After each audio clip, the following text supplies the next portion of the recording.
저는 금리 인상하기가 좀 쉽지 않을 것이다. 그리고 7월에 올리더라도 그게 이번 금리 인상 사이클의 마지막일 것이다. 미국 가계저축률이 낮고 금리가 높기 때문에 소비가 감소하면서 미국 경제가 침체에 빠질 가능성이 상당히 높습니다. 미국에서 장단기 금리 차가 역전되고 경기 침체가 안 온 적이 없었습니다. 작년 하반기부터 계속 역전되고 최근에는 그 역전폭이 확대되고 있습니다.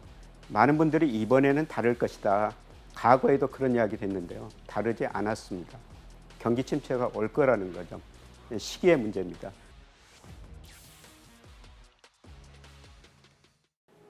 안녕하세요. 서강대 경제대학원 교수 김영희입니다. 저는 2015년부터 서강대에서 학생들과 함께 공부하고 있습니다. 오늘 주제는 미국의 금리입니다. 미국의 금리는 미국뿐만 아니라 전 세계 금융시장, 특히 우리 금융시장에도 중요한 영향을 미치기 때문에 미국의 금리가 어떻게 될까, 이거를 우리가 늘 공부해야 되고 또 살펴봐야 될 것 같습니다. 이런 의미에서 오늘은 미국 금리에 대해서 좀 같이 생각해 보도록 하겠습니다. 우선 그 시장 컨센서스는 7월 FOMC에서 미국이 금리를 한 번 인상하고 그렇게 되면 현재 5.0에서 5.25인데요. 5.25에서 5.05%가 되는 것이죠. 그리고 내년 1월부터 인하할 것이다. 이게 그 시장의 컨센서스입니다. 그러나 저는 뭐 7월에 인상하더라도 그게 금리 인상 사이클이고요. 그리고 7월에도 금리를 올리기가 쉽지 않을 것이다. 이렇게 보고 있습니다. 왜냐하면 미국 경제가 현재는 좋습니다. 소비도 증가하고 고용도 증가하고 있습니다. 그러나 조만간 미국 가계저축률이 낮고 금리가 높기 때문에 소비가 감소하면서 미국 경제가 침체에 빠질 가능성이 상당히 높습니다. 그리고 물가도 아마 6월부터는 3% 중후반에 진입하고요. 연말 가면은 2% 중반까지 소비자 물가가 떨어질 수 있다고 보고 있습니다. 이러한 의미에서 저는 금리 인상하기가 좀 쉽지 않을 것이다. 그리고 7월에 올리더라도 그게 이번 금리 인상 사이클의 마지막일 것이다. 그렇게 내다보고 있습니다. 미국에서 장단기 금리 차가 역전되고 경기 침체가 안 온 적이 없었습니다. 이 장단기 금리 차는 미국에서 10년하고 2년 국제수익률 차이죠. 작년 하반기부터 계속 역전되고 최근에는 그 역전폭이 확대되고 있습니다. 많은 분들이 이번에는 다를 것이다. 과거에도 그런 이야기를 했는데요. 다르지 않았습니다. 경기 침체가 올 거라는 거죠. 시기의 문제입니다. 그런데 최근에 경기 침체 신호가 부분적으로 나타나고 있습니다. 미국에서는 주간 신규 실업 청구 건수라고 이걸 발표해요. 미국에서 직장을 잃으면 실업수당 청구해가지고 받게 되는 거죠. 그런데 이게 상당히 빠른 속도로 늘어나고 있습니다. 예를 들어서 작년 9월 달에 18만 2천 건 정도 됐거든요. 그런데 최근 6월 통계 보니까 26만 4천 건까지 올라왔습니다. 물론 아직 이것 가지고 경기 침체라고 진단하기는 힘든데요. 여기서 더 올라가면은 경기 침체가 올 가능성이 높다는 겁니다. 기간에 따라 다르지만요. 주간 실업수당 청구 건수가 경기 침체 시작되는 첫 월에 비해서 평균적으로 한 11개월 선행했습니다. 작년 9월이 그게 저점이었으니까 11개월 시차를 고려하면 올 하반기 어느 시점에서 경기가 침체에 빠질 수가 있다는 겁니다. 그리고 실업률도 굉장히 의미 있는 통계예요. 물론 앨런 채무장관이나 파월 연준 의장이 말한 것처럼 미국 고용 좋고 실업률 좋습니다. 그런데 실업률이 지난 4월에 3.4%까지 하락했다가요. 최근에 3.7%까지 올라가고 있어요. 그런데 과거 보면은 실업률의 12개월 평균이에요. 경기 침체월에 한 2, 3개월 선행했습니다. 그런데 지금 실업률이 이제 서서히 올라가고 있습니다. 조만간 경기 침체가 고용 통계를 보면은 올 수가 있다는 겁니다. 그래서 해고되면 어떻습니까? 미국 가계가 소비를 줄일 수밖에 없죠. 특히 소비를 줄일 수밖에 없는 이유가 더 있는데요. 미국 사람들이 그동안 모아놓은 돈 많이 써버렸어요. 예를 들어서 작년 미국의 가계저축률이 3.7%였습니다. 장기 평균 6.6%고요. 그 다음에 2007년 글로벌 금융위기 직전에 3.4%였습니다. 그 이후로 가장 낮다는 거죠. 돈을 많이 써버렸기 때문에 앞으로 쓸 돈이 별로 없을 거라는 겁니다. 그리고 미국이 작년 3월부터 금리를 많이 올렸는데요. 제가 미국 금리 인상 시차 효과를 보니까 미국이 금리를 올리고 나서 12개월에서 18개월 사이에 미국 가계가 소비를 많이 줄였거든요. 그래서 금리 인상 시차 효과도 있고요. 그다음에 최근 실업률이 서서히 실업수당 청구 건수가 늘어나는 것 보니까 저축률은 낮은데 본 돈이 적으니까 미국 가계가 소비할 수 없을 거라는 겁니다. 그래서 아마 빠르면 3분기에 늦어도 4분기부터 미국 경제가 침체에 빠질 확률이 저는 굉장히 높다고 보고 있습니다. 미국 증시가 최근에 많이 올랐죠. 작년 9월 말 저점에 비해서 S&P 500은 20% 이상 올랐고요. 특히 나스닥은 30% 이상 올랐습니다. 일반적으로 증권 전문가들이 20% 이상 지수가 오르면은 강세장에 진입했다. 그래서 미국 주식시장이 강세장에 진입했다. 계속 오를 것이다. 이렇게 전망하는 분도 있는 것 같습니다. 그러나 제가 보기에는 미국 주가가 지나치게 가대평가된 것 같습니다. 특히 그 배당 수익률이라고 있는데요. 배당 수익률은 주식에 비해서 배당금을 얼마나 주느냐. 그런데 최근에 미국 배당 수익률이 1.6%까지 떨어졌어요. 장기 평균이 4.5%입니다. 배당 수익률이 이렇게 낮아졌다는 분모에 있는 주가가 많이 올랐다는 거죠. 그만큼 장기 평균 4.5%에 비해서 배당 수익률 1.6%는 주가가 가대평가됐다. 그런 신호라고도 볼 수 있고요.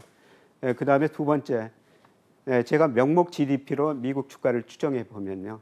적정 주가 지수가 한 3,530 나와요. 물론 올해 명목 GDP 성장률이 3% 정도 성장할 것이다. 이런 전망 전제입니다. 그런데 현재가 4,400이니까 상당히 가대평가됐죠. 그리고 미국의 대표적인 올간 지표인 산업 생산 소매 판매 M2 강의 통화라고 그러죠. 그 다음에 고용 이런 통계를 고려하더라도요. 최소한 10% 이상 가대평가된 상태입니다. 그럼 문제는 이 가대평가가 어떻게 해소될 것인가. 뭐 여러 가지가 있죠. 가대평가되면 스스로 주가가 떨어져가지고 제자리로 갈 수밖에 없는 거고요. 그 다음에 지난 6월 달에 가장 중요한 특징 중에 하나가 그동안 미국의 실질금리가 마이너스였었습니다. 실질금리가 마이너스인 것은 정상적인 상황이 아니거든요. 제가 여기서 실질금리라는 것은 10년 국채 수익률하고 소비자 물가 상승률이에요. 우리가 금리가 뭡니까? 우리 경제학 교과서에 보면 시간선을 중에서 금리를 정의하고 있습니다. 예를 들어서 제가 100만 원 가지고 있습니다. 이 방송 끝내고 그 100만 원 가지고 저녁도 맛있는 거 먹고 친구들하고 술 한잔하고 뭐 쇼핑도 하면 얼마나 즐겁습니까? 근데 그 돈을 은행에다 맡겨놨다면 소비를 참는 데 대한 대가를 받아야 되죠. 그래서 은행에 맡긴 동안 물가보다 금리가 높아야지 우리가 저축을 하게 되는 거죠. 그런데 작년부터 미국 실질금리가 큰 폭의 마이너스였습니다. 지극히 비정상적이었다는 거죠. 그래서 정상화되는 과정에서 미국 금리가 올랐죠. 그리고 이달부터는 아마 물가 상승률이 아직 6월께 발표되지 않았습니다만 미국의 물가도 3% 중반대에 진입할 겁니다. 그러면 10년 미국 국제 수익률이 3.7% 안팎이니까요. 6월부터는 실질금리가 플러스로 전환된다는 거죠. 실질금리가 플러스로 전환되면 그동안 실질금리가 마이너스니까 많은 사람들이 주식을 샀는데요. 실질금리가 플러스 되면 주식을 별로 안 살 거라는 거죠. 아주 단순하게요. 지금 미국 S&P 500을 샀을 때 배당 수익률이 1.6% 안팎이라고 그랬죠. 그런데 미국 10년 국제 수익률이 3.7%고요. 2년짜리는 4.7%예요. 저는 앞으로 주식 수요보다는 국채 수요가 더 늘어나리라 보고 있습니다. 그래서 이런저런 요인들로 가대평가된 미국 주가가 조만간 조정 국면에 접어들 거로 보고 있습니다. 환율을 보면은 올 2월 초에 원달러 환율이 1,220원이었습니다. 그런데 최근에 1,400원 넘고 1,330원까지 갔는데요. 단기적으로는 여기서 환율이 좀 더 오를 가능성이 높습니다. 우리 환율은 미 달러에도 영향받지만은 중국 위안의 영향을 많이 받습니다. 왜냐하면 우리의 중국 수출 의존도가 높기 때문이고요. 그다음에 국제 결제은행 BSI라고 그러죠. 여기서도 우리나라 적정환율, 실질 실효환율, 적정 수준을 평가할 때요. 중국 비중이 무려 33%나 됩니다. 미국 비중 14%밖에 안 돼요. 최근에 중국 리오프닝 효과가 나타날 것이다 기대했는데 중국이 그만큼 효과가 나타나지 않고 있죠. 그래서 최근에 위안화가 약세 보이니까 우리 원화 가치도 약세를 보일 수밖에 없고요. 그리고 제가 앞서 가대평가된 미국 주가가 한 6, 8월 무렵에는 조정을 보일 것이다 이런 말씀을 드렸습니다만 미국 주가가 뭐 생각보다 저는 많이 떨어질 수 있다고 생각하는데 그만큼 가대평가됐기 때문에요. 그러면 글로벌 금융시장이 불안해지거든요. 달러가 아직도 안전산입니다. 기축통화입니다. 그렇게 되면 아마 한 2달 동안은 달러 가치가 더 오르고 우리 원달러 환율도 더 오를 수가 있다는 거죠. 원화 가치가 하락할 수가 있다는 겁니다. 그러나 아주 장기적으로 보면요. 달러 지수라고 그러죠. 선진국 통해서 달러 지수인데요. 그게 작년 10월 초에 114였어요. 최근에 102 안팎에서 움직이고 있는데요. 장기적으로 10% 지금 떨어졌죠. 그러나 앞으로도 보면은 저는 달러 가치가 여기서도 2, 3년 이내 최소한 20%는 더 떨어질 것이다. 이렇게 보고 있습니다. 그 이유는 미국의 대내 불균형이 너무 심화됐어요. 미국 GDP 대비 정부 부채가 한때 120%를 넘어섰습니다. 대내 불균형이 심화됐다는 거죠. 오죽하면 미 국가 부도이익까지 지난달에 나왔지 않습니까? 그리고 아마 4분기부터는 우리나라 무역 수지도 흑자가 날 가능성이 높습니다. 최근에 여러분 신문에 보시면은 우리 무역 수지 흑자가 15개월 연속 났다 이런 보도들이 나오는데요. 그런데 최근 통계에 보면은 이제 무역 수지 적자가 줄어들고 있습니다. 아마 빠르면 9월, 늦어도 4분기에는 우리 수출이 약간 증가하고 국제 유가 떨어졌고 우리 소비가 안 되니까 수입이 더 감소하면서 아마 4분기에는 우리가 무역 수지 흑자가 날 거예요. 그렇게 되면 환율 안정에 크게 기여하리라 보고 있습니다. 그래서 결론적으로 환율은 당분간은 글로벌 금융시장이 불안해지면서 여기서 좀 더 오를 수가 있는데 올 4분기 내년 연간 전체로 보면은 달러 가치가 하락하고 원화 가치는 계속 추세적으로 상승한다. 이렇게 보시고 대응하시는 게 좋을 것 같습니다. 금 가격이 최근에 온스당 2,000달러 넘었다가 1,900달러 뭐 초반으로 떨어졌는데요. 최근에 그 달러 가치가 약간 오르면서 금 가격이 떨어졌습니다. 그런데 장기적으로 저는 금 가격은 올라가리라 보고 있습니다. 제가 장기적으로 추정해 보니까요. 달러 지수가 1% 하락하면은 금 가격은 1% 정도 상승했다는 겁니다. 근데 단기적으로 보면 달러 가치가 달러 지수가 여기서 더 오를 수 있다. 그러나 앞서 제가 장기적으로 보면은 미국의 대불균형을 해소하기 위해서 달러 가치가 최소한 20% 정도 떨어질 것이다. 그러면 금 가격은 20% 정도 오르죠. 금값을 결정하는 또 다른 요소가 미국 금리예요. 최근에 미 10년 국채 수익률이 뭐 3.7% 안팎에서 움직이고 있습니다만은 저는 내년에 미국 국채 수익률이 더 떨어지리라 보고 있습니다. 물론 여러 가지 컨센서스를 보면요, 미국 경제가 작년에 2.1% 성장했습니다만은 올해는 1%대 초반, 내년에는 성장률이 0%대로 떨어진다는 겁니다. 이거는 공통적인 전망이에요. 내년에 대부분 나라가 올해보다 성장률이 높아진다고 그러는데요. 미국은 소비 중심으로 소비가 안 되면서 미국 성장률이 낮아질 거로 보고 있습니다.